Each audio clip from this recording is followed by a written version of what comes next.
Pero ¿cómo están todos ustedes? Les cuento una historia de veras. Había un pastor en Canadá, en Toronto, se llamaba Stanley Hammond. Y Stanley, ya empezando un año, dijo a la gente, vamos a ayunar por 40 días. Y entonces ayunaron por 40 días y terminando el ayuno hicieron una reunión para entregar el ayuno. Y entonces todos llegaron a la iglesia una noche para orar. Y la iglesia era de estilo antiguo, estamos hablando de hace 30 años. Y con un pulpitazo de madera que así. Y entonces casi de estar tras del púlpito era de estar tras del volante en un avión, ¿no? Y de todos modos, ahí están. Y entonces dice Stanley, mis hermanos, vamos a ponernos en pie y vamos a entregar este ayuno a Dios, manos arriba, y vamos a bendecir a Dios. Comenzaron a orar con manos en alto. Y el pobre hermano Stanley había perdido tanto peso durante el ayuno que cuando levantó sus manos, su pantalón se cayó a los tobillos. Y ahí estaba, y afortunadamente por el hecho que tenía el púlpito de madera, nadie en verdad vio, menos un diácono. Y terminando todo, el diácono se acercó terminando la reunión y dijo, pastor, ya cancelé el pedido del púlpito de cristal. No más para iluminarles un poco, ¿está bien? Pues es un gusto estar aquí con ustedes el día de hoy. Si creen que está haciendo frío aquí, les quiero decir, hay otros lugares en donde está haciendo más frío. Nuestro hijo vive en el parte norte del estado de Nueva York, no muy lejos de la frontera con Canadá. Y está haciendo un friazo, está nevando, ya en Buffalo ya tuvieron casi 2 metros de nieve en 2-3 días. Y entonces aquí, no, pues es como, pues vamos a la playa, ¿no? Es muy, muy grato aquí. Y aún en Morelia pues está lloviendo, pero no haciendo frío, pero está bien. Pues gracias Sergio, Gloria, por la invitación. Le voy a pedir a Pati, mi esposa, que se ponga en pie y que los salude. Ya en sí, en este año cumplimos 48 años de casado. Y entonces créanme, la palabra sumisión para mí tiene todo otro sentido ahora que tenía hace 48 años. Ya en sí los golpes de la vida te cambian en muchas maneras. Pero quisiera invitarles el día de hoy a que abriesen sus Biblias a Efesios capítulo 2. Y quiero hablar de 3 palabras claves en el vocabulario cristiano. Cada tema tiene su vocabulario. Si tú eres un carpintero, hay en sí un vocabulario particular a la carpintería. Clavos, martillo, serrucho, madera. Y son palabras que van con el tema y pues cada quien tiene que entender. La medicina tiene su propio vocabulario. Casi me parece marciano en ocasiones cuando comienzan a hablar los médicos, pero en sí tienen palabras específicas por cada situación y cada medicina. Y luego el tema que tú quieres, cada uno tiene su vocabulario. Es igual con Dios, con la Biblia y con la salvación. Hay palabras que se usan en el cristianismo que realmente tal vez no son tan frecuentes en otros sitios, pero hoy están llenos de un contenido muy fuerte para nosotros y tenemos que dominar lo que es el vocabulario cristiano para entender mejor lo que es el mensaje. El primer problema que tengo es con el pantalón. El segundo es que ya los ojos no me sirven tanto como antes. Entonces Pati en su gran amabilidad me compró una nueva Biblia y estábamos entre uno en braille o en letra grande. Y entonces compramos la de letras de 1 centímetro de alto, pero es nuevecita. Y entonces me cuesta un poco manejarla, además es más grande de lo normal. Entonces aquí vengo el día de hoy con esas limitaciones. ¿Está bien? Capítulo 2 del libro de Efesios. Y voy a leer los primeros 5 versículos muy rápido. ¿Está bien? 2:1 dice: y Él os dio vida a vosotros cuando estabais muertos en vuestros delitos y pecados, en los cuales anduvisteis en otro tiempo, siguiendo la corriente de este mundo, conforme al príncipe de la potestad del aire, el espíritu que ahora opera en los hijos de la desobediencia, entre los cuales también todos nosotros vivimos en otro tiempo en los deseos de nuestra carne, haciendo la voluntad de la carne y de los pensamientos, y éramos por naturaleza hijos de ira, lo mismo que los demás. ¿Qué está diciendo Pablo? Que antes de conocer a Cristo estábamos perdidos, muertos en nuestros delitos y pecados, esclavos del pecado y por naturaleza hijos de la ira. Estábamos en malas condiciones. Pero el versículo 4 dice lo siguiente: pero Dios, o a pesar de todo esto, Dios, dice, pero Dios, que es rico en, ¿qué dice aquí? Misericordia. Una de las palabras que queremos ver es la palabra misericordia. Pero Dios, que es rico en misericordia, por su gran, ¿qué? Amor, con que nos amó. Queremos ver en breve la palabra misericordia, la palabra amor. Dice, pero Dios, que es rico en misericordia, por su gran amor con que nos amó, aun estando nosotros muertos en pecados, nos dio vida juntamente con Cristo. Y luego dice, ¿y por qué? Por gracia sois salvos. Aquí aparecen en la siguiente orden estas 3 palabras: misericordia, amor y gracia. Y yo voy a cambiar la orden de estas palabras y las voy a poner amor, misericordia y gracia. Y lo hago porque creo que en sí el amor es la fuente o la origen de lo que es la misericordia de Dios y la gracia de Dios. Entonces, habiendo dicho esto, vamos a orar.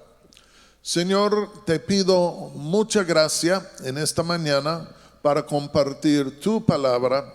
Y lo que pido es que en medio de todo esto, Señor, que tú puedes ser glorificado.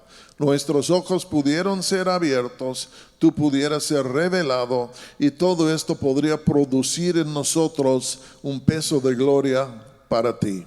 Y en el nombre de Jesús te lo pido. Amén. Amor, misericordia y gracia. Y entonces ahora les voy a invitar a miren en su Biblia, a que busquen en su Biblia, en el libro de Lucas, el capítulo 15.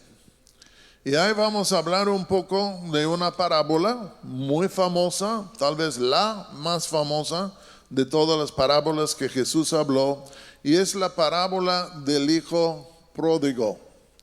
Lucas 15.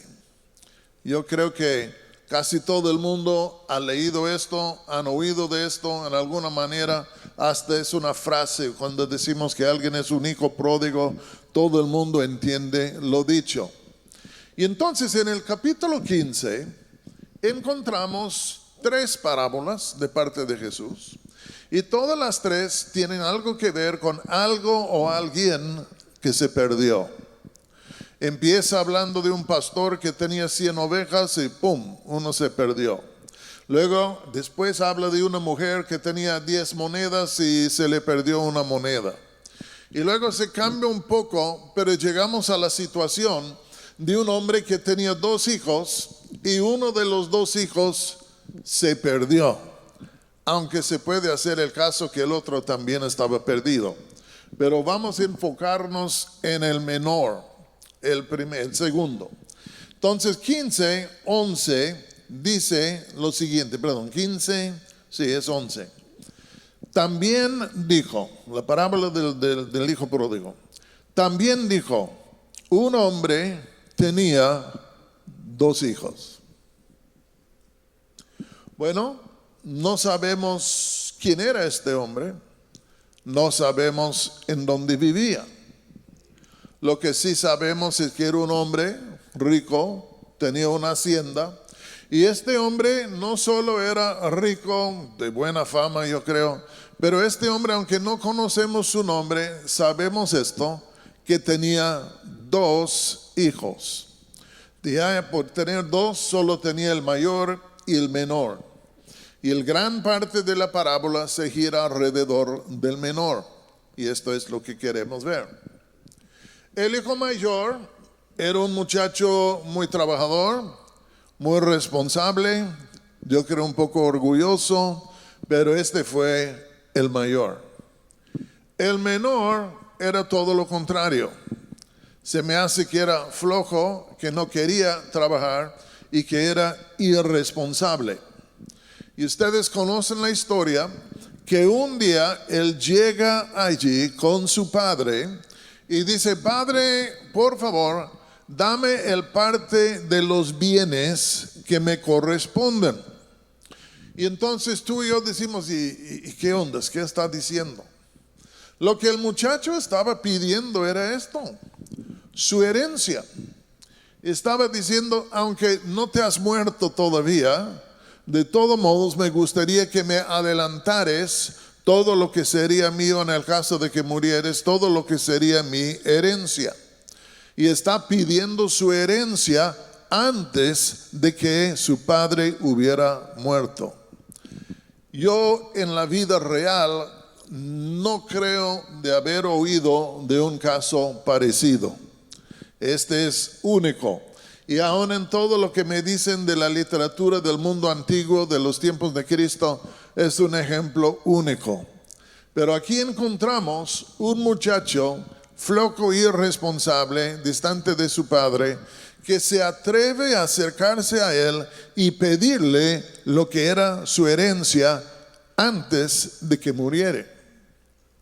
Alguien ha dicho: qué paciencia de parte del padre. Porque conforme a costumbre y tradición en el Medio Oriente, si alguien se acerca a su padre y dice: dame lo que me corresponde de los bienes aunque no te hayas muerto, es muy probable que el padre va a quitar la chancla y dar un chanclazo al muchacho y correrle de la casa y hasta desheredarle. Porque alguien dijo, cuando dice: dame el parte de los bienes que me corresponde, es como si dijera: ya quisiera que estuvieras muerto. Entonces es una insulta bastante grande. Pues de todos modos, a nuestra gran sorpresa, también anoche mi esposa me quiso estrangular y ya estoy más o menos bien, pero todavía tengo problemas de la garganta del apretón que me dio. ¿Nunca les ha pasado? ¿O cuántas mujeres que hay que lo han pensado? Pero de todos modos, vamos a continuar. Aquí está, y viene y pide lo que en sí son los bienes suyos. Y el padre hizo lo inesperado. Se lo dio. Yo no sé si le dijere: pues papá, quiero abrir un negocio, o que tengo una oportunidad de comprar un terreno. ¿Quién sabe qué pretexto le habrá dado? Pero al fin de cuentas se lo pide y el padre se lo da. Y decimos: wow, no puedo creer esto. Pero ¿qué pasó después? Después el hijo un día empaca todo lo que tiene y se va. Abandona la casa de su padre, abandona el pueblo en donde creció, abandona su propio país y se va a un país lejano. No sabemos en dónde, pero se fue ahí a un país lejano. Y la Biblia dice que ahí vivió viviendo desperdidamente hasta que al fin de cuentas gastó todo lo que tenía y llegó a la nada. Entonces toma todo lo que el padre le heredó, va lejos y lo malgasta en mujeres, en bebida, quién sabe, en los gallos, yo no sé. Pero al fin de cuentas se fue y lo malgastó todo. Y cuando había malgastado todo, no tenía nada. Y luego lo que pasa es que viene un gran hambre, viene en sí una hambruna. Y de pronto ahí está, en un país lejos, ya sin nada, en medio de un problema, de un gran hambre, una sequía, y ahí está él. Y ya sabemos la historia, que estando en tan malas condiciones, por fin se unió a uno de los paisanos de ahí, y entonces pidiendo trabajo, y le dieron trabajo. Estoy seguro que él quería ser presidente del banco local, pero lo que pasa es le dieron trabajo, y el trabajo que le dieron era de alimentar a los cerdos. ¿Se acuerdan?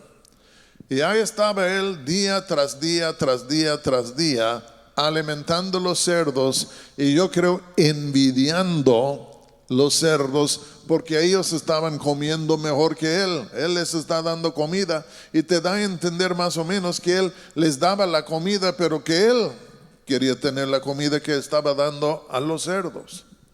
El muchacho estaba en ruinas, era un desastre, su propia irresponsabilidad y otras cosas le habían llevado a la nada.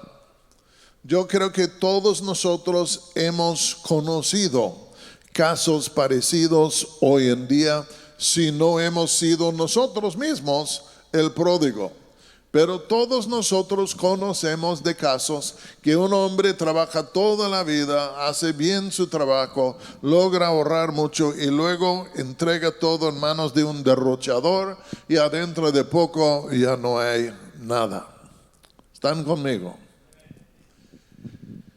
La pregunta que tengo, la primera es esta: ¿qué actitud tomó el padre hacia el hijo? Porque el hijo pues en sí se portó de manera muy grosero e irresponsable con su padre.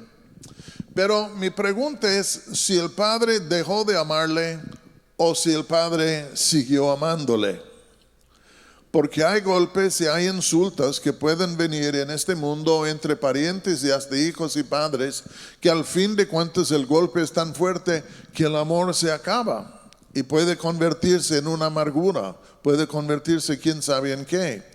Y mi pregunta es, ¿qué clase de actitud mantenía el padre hacia su hijo?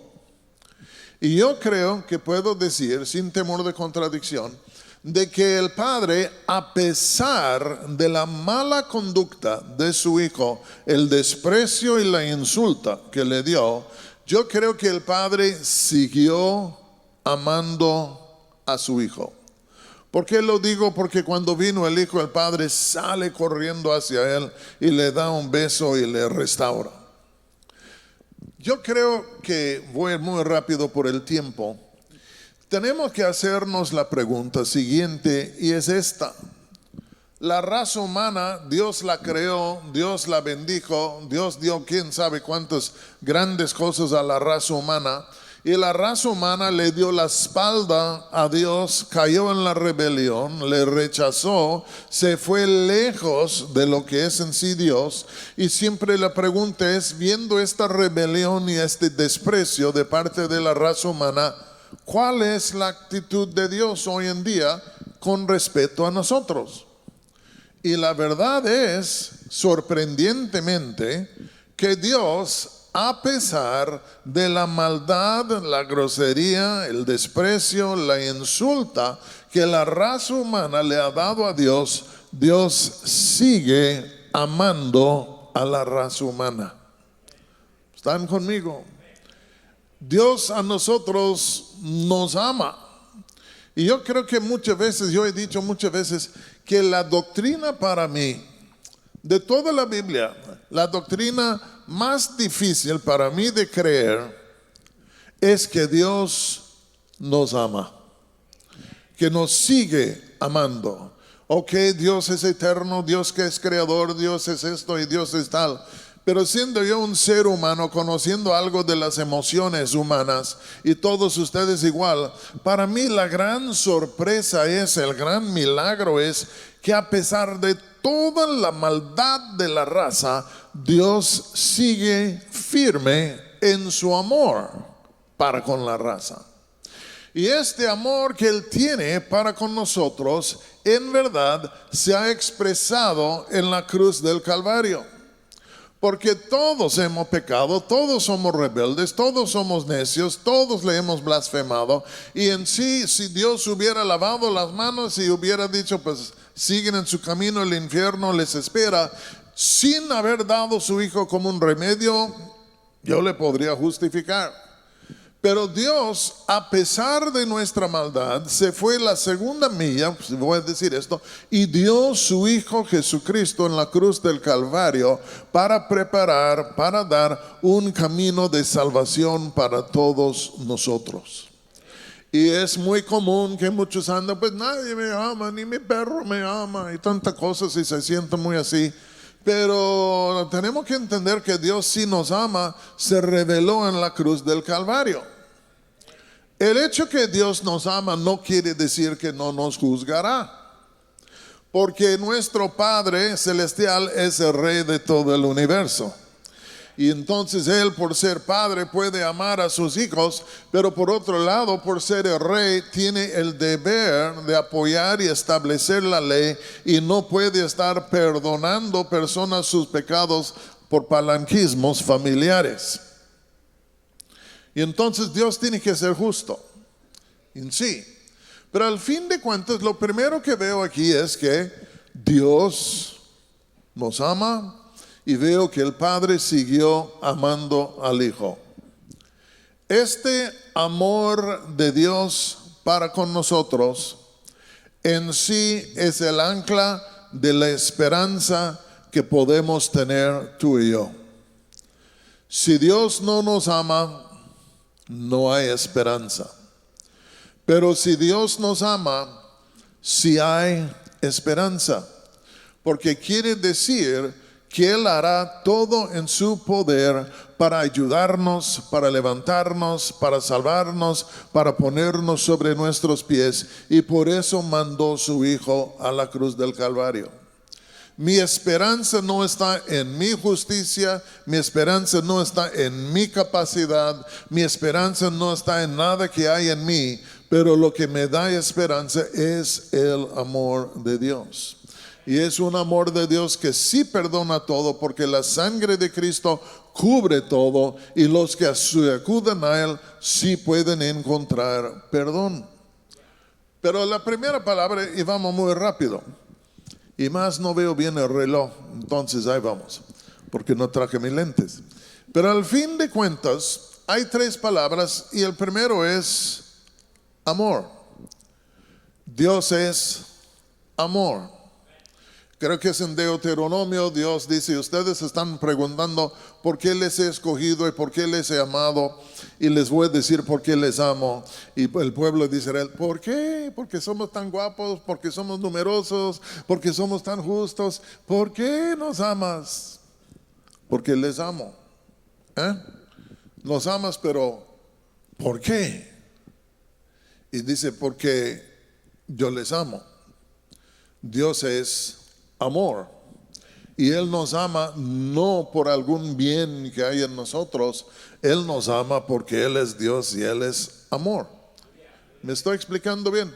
Porque si yo tengo que ameritar o ganar su amor o merecer su amor, yo estoy frito, porque me es en sí de procurar de alcanzar algo que es incansable y entonces inalcanzable.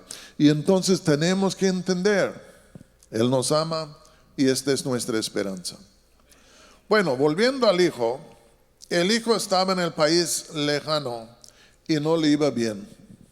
En sí, un gran hambre, él no tenía nada, no tenía familia, no tenía amigos, y estaba trabajando por un hombre, quién sabe quién era, pero al fin de cuentas estaba trabajando por este hombre, y su trabajo era de alimentar a los cerdos. Pero dice que un día el Hijo volvió en sí. Tiempo. Es como que decir que por fin entró en razón.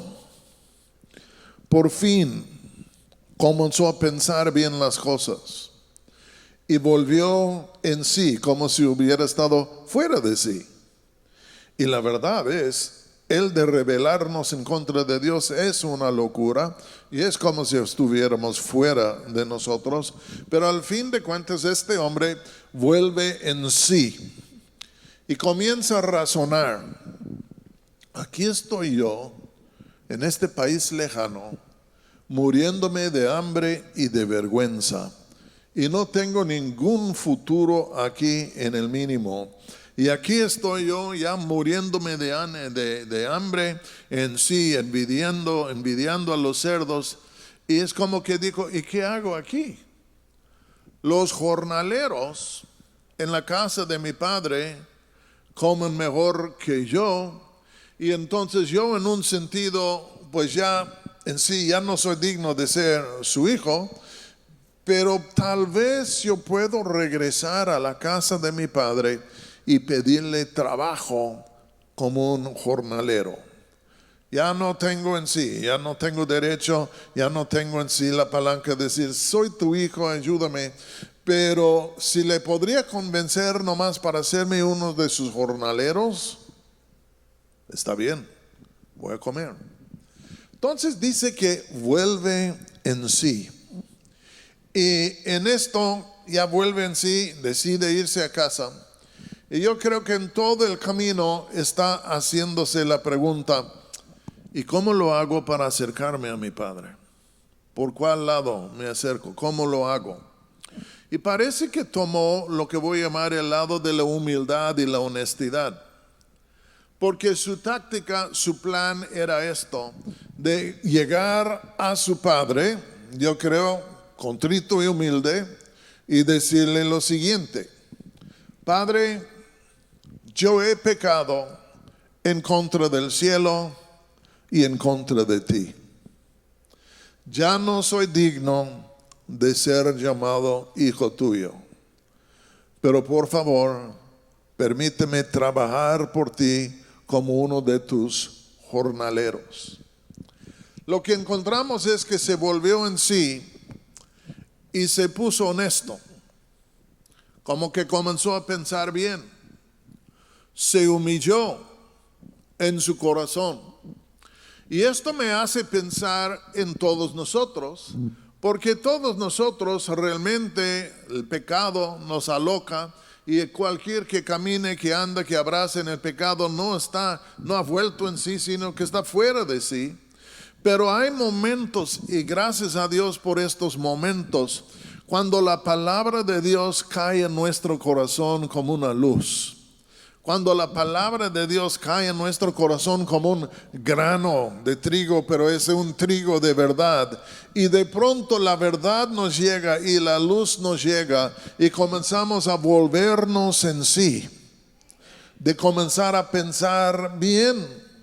Y cuando viene la luz a nosotros en esta manera, y yo creo que viene por la proclamación del Evangelio, o ya por en alguna manera en asociación con el Evangelio, pero al fin de cuentas, cuando comenzamos a volvernos en sí, produce en nosotros humildad, porque fue un capricho y era un orgullo de que el Hijo hizo lo que Él hizo, exaltándose, y ya en sí el que se humilla será exaltado, pero el que se exalta será humillado. Y el muchacho por su orgullo se le terminó lejos, pero se vuelve en sí y comienza a humillarse delante de Dios.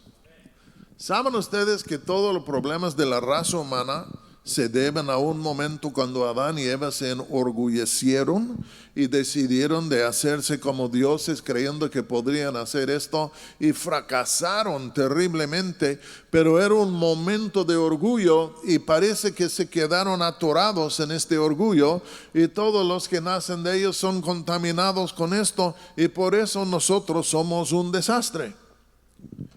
Pero el hombre se vuelve en sí. Voy a volver. Y ya vuelve, y su idea es: Padre, he pecado en contra del cielo y en contra de ti. Ya no soy digno de ser llamado tu hijo. Hazme como uno de tus jornaleros. Y él va. Y la Biblia dice que el padre lo vio de lejos. Y cuando lo vio de lejos se levantó y va corriendo hacia él, que es otra cosa que jamás se habría hecho en esa cultura.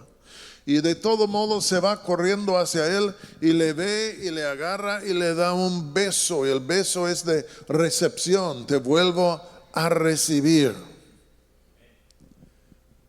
Y empieza él con su plática. Padre, he pecado en contra del cielo, en contra de ti, etcétera, etcétera, etcétera, etcétera.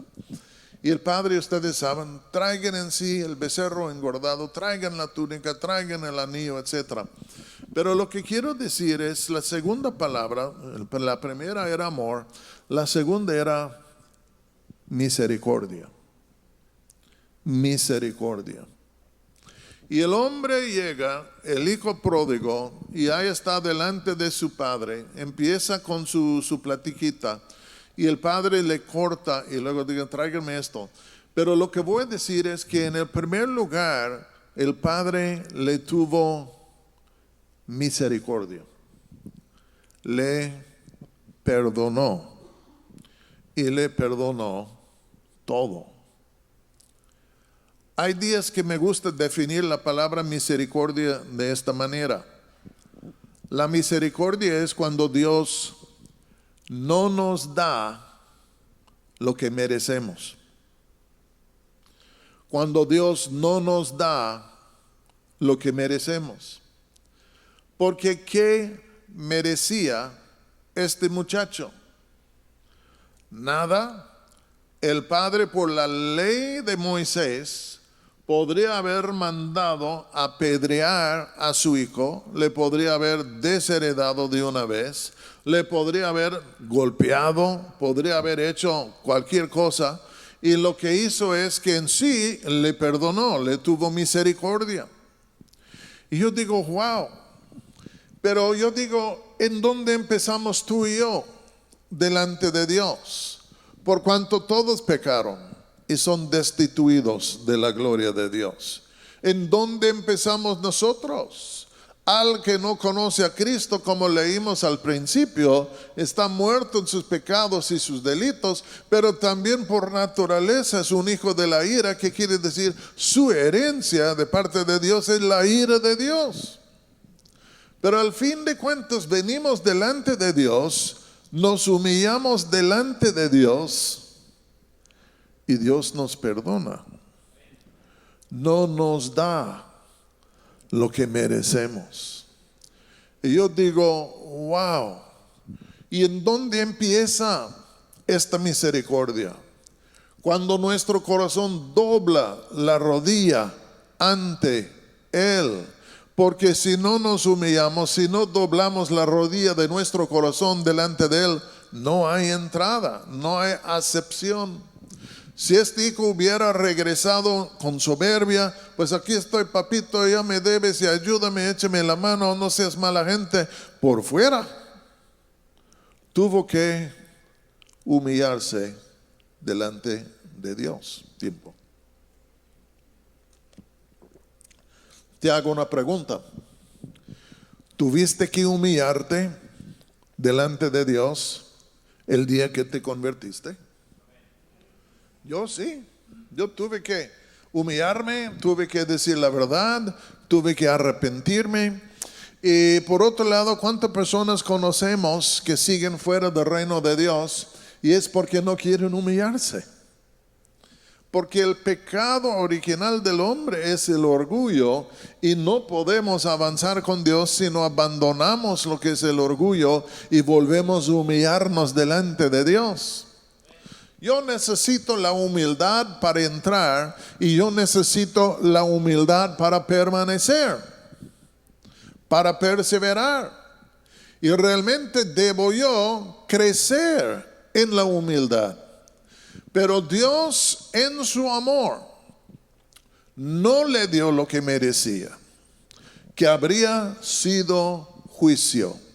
Y quiero que escuchen bien, por el hecho que tú y yo en algún momento en nuestra vida doblamos la rodilla, nos humillamos delante de Dios, la ira que antes estaba encima de nuestras cabezas ya desapareció, porque la sangre de Jesucristo ha sido aplicada a la culpa de nuestros pecados y se ha pagado, y Él lo pagó con su sangre. Me estoy explicando.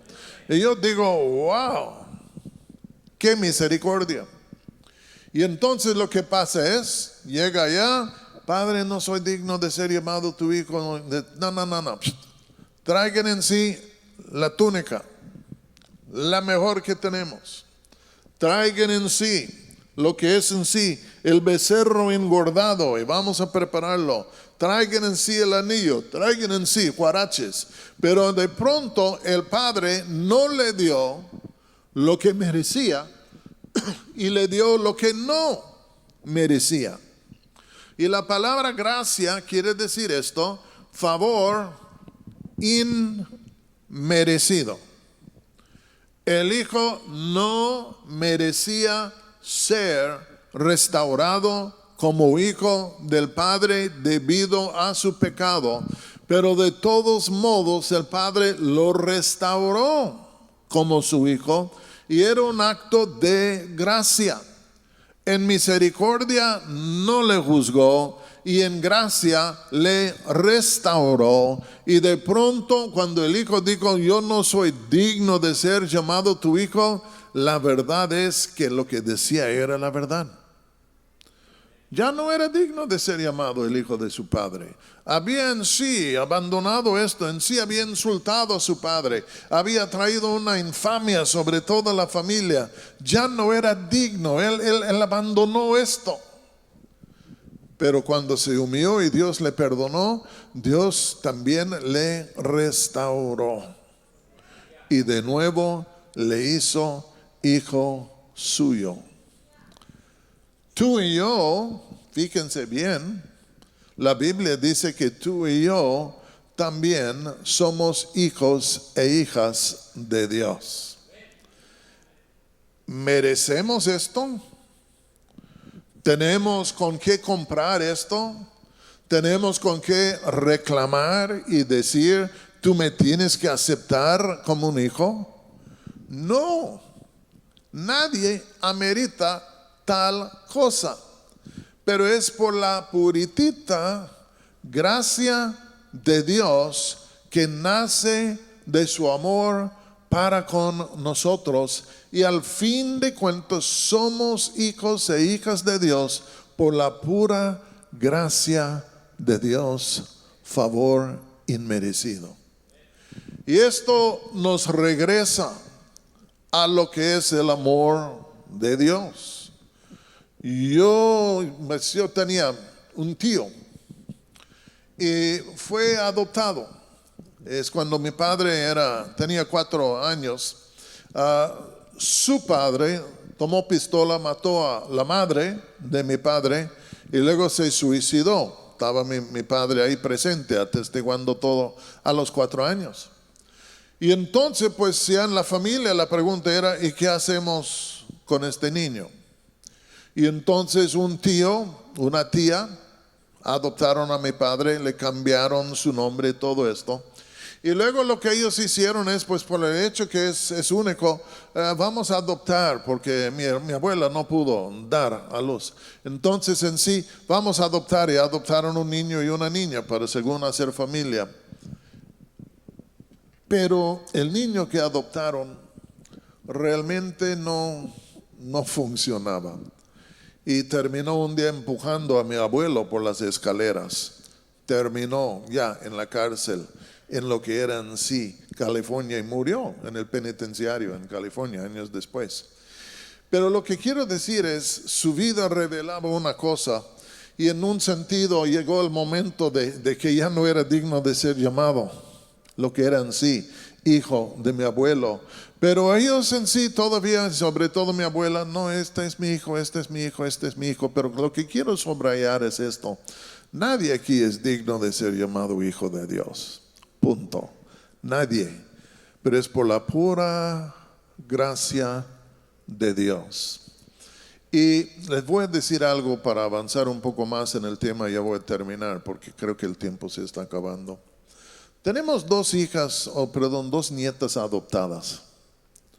Y es muy interesante porque es un proceso legal y entonces en el proceso legal de pronto, pues tú en sí recibes a estas niñas y son como hijas tuyas, tienen todos los derechos, todo el esto y todo el tal, y son igualitos a los demás en cuanto a sus derechos, su lugar en la familia, no hay diferencia.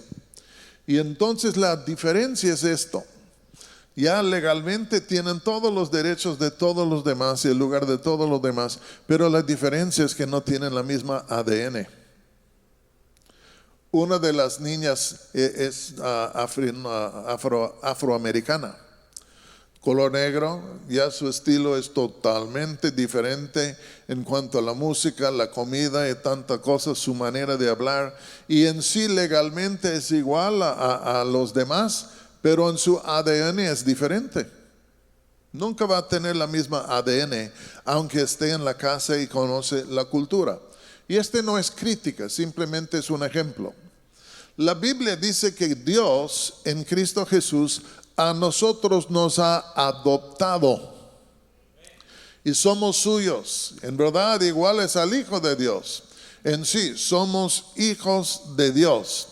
Pero la pregunta es, ¿tenemos el ADN de Dios o nada más hemos sido adoptados? Y esto es lo que me gusta del cristianismo, porque no solo nos ha adoptado Dios para hacernos sus hijos, sino que nos ha dado un nuevo corazón para que podamos nacer de nuevo. Y es en este momento que nos inyecta con ADN divina, que al fin de cuentas comienza a cambiarnos. Y claro, está el hombre viejo y todos sus problemas, pero vamos a poco despojándonos del hombre viejo, revistiéndonos con el hombre nuevo. Y al fin de cuentas la meta es que un día, aunque fuéramos cortados de otro árbol, voy a decir, de todos modos, no solo que seamos hijos de Dios, sino que reflejemos su gloria y su persona y su justicia debido a su presencia en nosotros y el nuevo corazón que Él nos dio en Cristo Jesús. Si alguno está en Cristo Jesús, nueva criatura es. Yo voy a terminar, pero vamos a pensar 3 palabras: amor, misericordia y gracia. Yo no puedo ganar su amor, no puedo meritar su amor, y parece que honestamente que tampoco puedo cancelar su amor. ¿Hay alguien que Dios le deja de amar? No, pero simplemente hay los que Dios ama con tristeza y otros que Él los ama con gozo, dependiendo de la postura que tal persona ha tomado. Pero Dios no cambia. Su amor está sobre nosotros. Este amor nos debe dar ánimo y esperanza en las cosas que sean.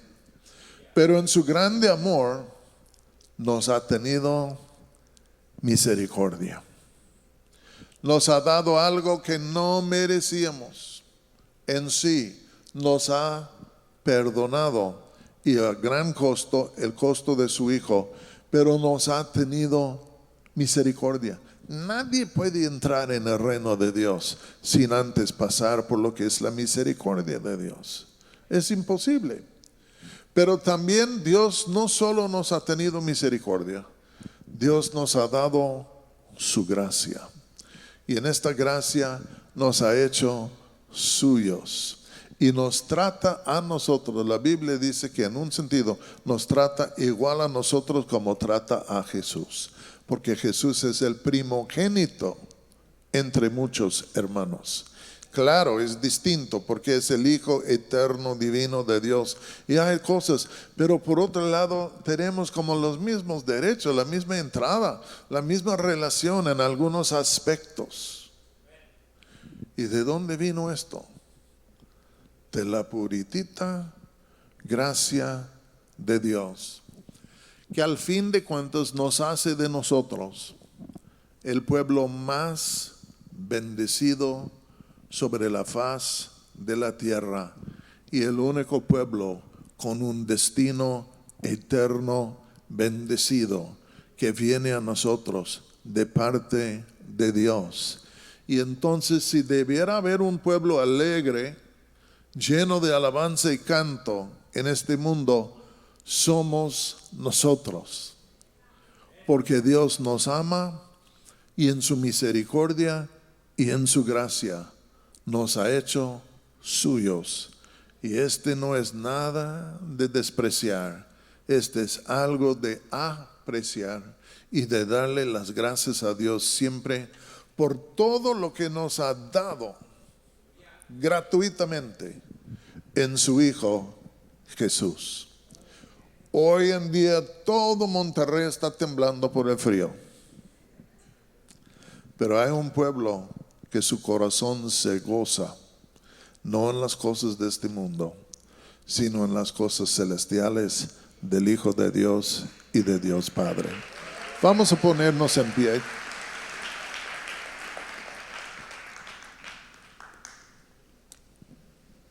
Y quiero orar.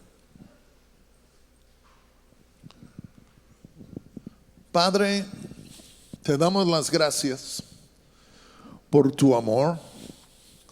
Padre, es incalculable, tú eres infinito. ¿Quién puede calcular o medir lo que es tu amor?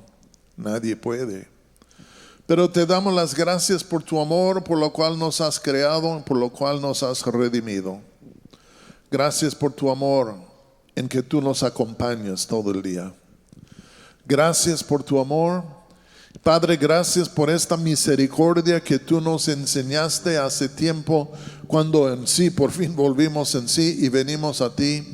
Y Padre, gracias que tu misericordia no es una experiencia de una sola vez en la vida, sino que parece que caminamos sobre un camino de misericordia, de día en día.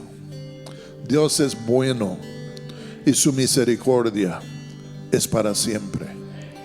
Gracias por tu misericordia.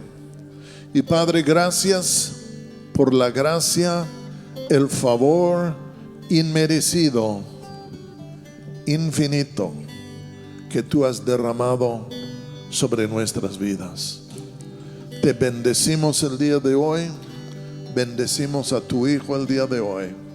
Y Padre, nos gozamos en ti.